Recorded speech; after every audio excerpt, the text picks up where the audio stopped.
this last part of the module, we look at some of the ways that contemporary issues impact our concept of control. So first of all, we think about the global workforce and how different cultures might adjust or approach control in different ways, both in terms of how people perceive control mechanisms and both in terms of how they're conducted. So if we've looked at the past different cultural backgrounds of people and the different attitudes that come with different cultures. So in Australia, we tend to be fairly informal, but also be fairly actively monitoring. And so that might mean that in a workplace, people are controlling things in a much more informal way. So they might be just giving people immediate feedback like, great job, or hey, what about doing this instead, rather than kind of working through more onerous. And if you think back to our leadership module last week as well, Australian managers tend to be a little bit more laid back. They don't tend to be overly bureaucratic or controlling. And so that plays out in terms of the way controls are enacted in the workplace. Whereas if we're working in different countries, there might be more of a top-down approach to control where managers are kind of just observing and monitoring and then telling people how to change what they're doing. Or there might be a more collegial approach in more collectivist societies where they're looking at how do we think about these controls collectively as a group, and how are we going to share that monitoring and any actions that might need to be taken.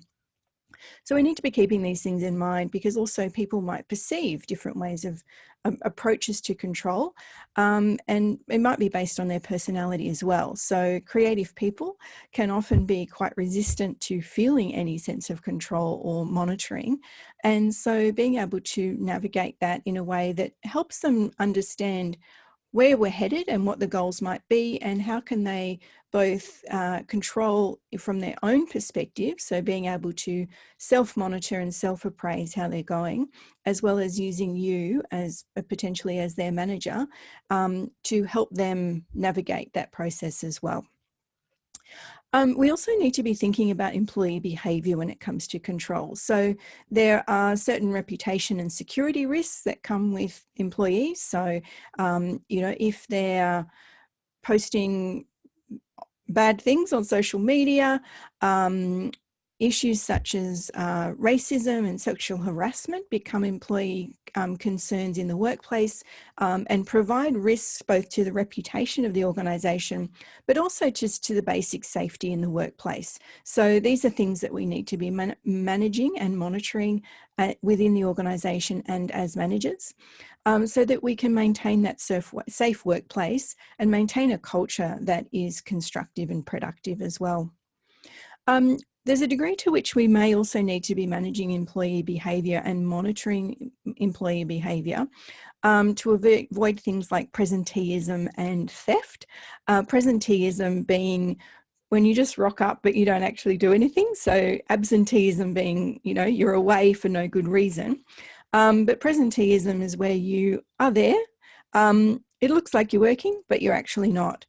And I guess it's a form of theft because it's theft of time and productivity, but it does happen. So if someone's just watching YouTube videos or on social media all day, or spending a lot of their time not actually working, this is a threat to the organisation because it means we're paying them for work that they're not doing. And then theft in terms of goods, I'm sure you might have encountered people nicking stuff from the stationery cabinet. Or giving their friends stuff, being able to monitor these things and set in place ways of being able to control them, but also not creating a surveillance culture can be really tricky to navigate. And so we might need to be thinking about ways that we can both control those things, but also set in place cultural practices that suggest that people are trusted, but still things are being monitored in a way that is constructive rather than punitive. And then we also just need to monitor things to make sure we're providing a safe workplace. So this might play out in the music industry. So if we're running festivals, obviously we're going to need to have health and safety standards to ensure that you know, we don't have issues like crowd crush or food poisoning or, you know, drug and alcohol issues associated with festivals.